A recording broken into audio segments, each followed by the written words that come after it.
J'ai commencé dans un atelier mécanique. Il y avait 80 personnes à l'époque. Au départ, c'était dur pour se faire accepter, même s'ils m'ont beaucoup soutenu par la suite.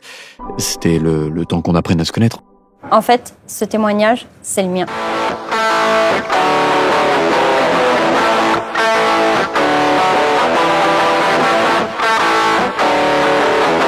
Je m'appelle Charlotte Garcia.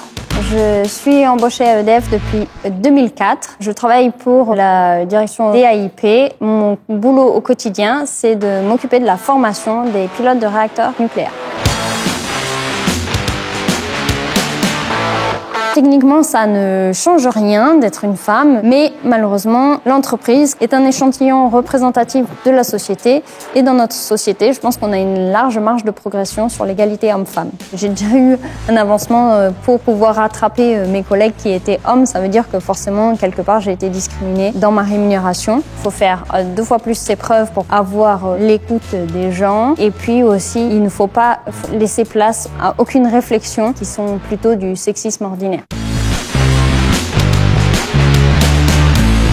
Quand on est petite fille, on ne nous projette pas ou on se projette pas sur un métier qui est actuellement majoritairement masculin. Notamment dans les études, c'est pas forcément facile et il faut être très forte techniquement pour pouvoir absorber l'ensemble des contraintes qu'on a, non pas techniques ou scientifiques, parce qu'on a le même cerveau qu'un homme, mais seulement on est quand même très vite discriminé, y compris dans l'enseignement. Il faut qu'on fasse un travail en profondeur pour former l'ensemble de nos équipes afin que l'égalité homme-femme soit infusée et devienne vraiment culturelle.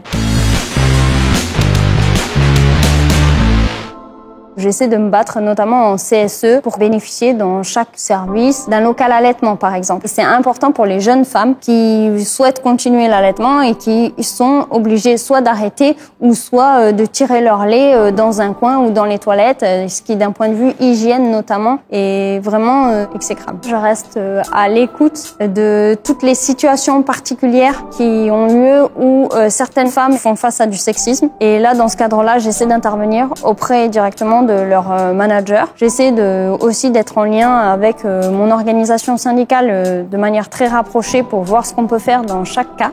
Je me suis engagée à la CGT parce que je partageais les valeurs de solidarité et d'égalité.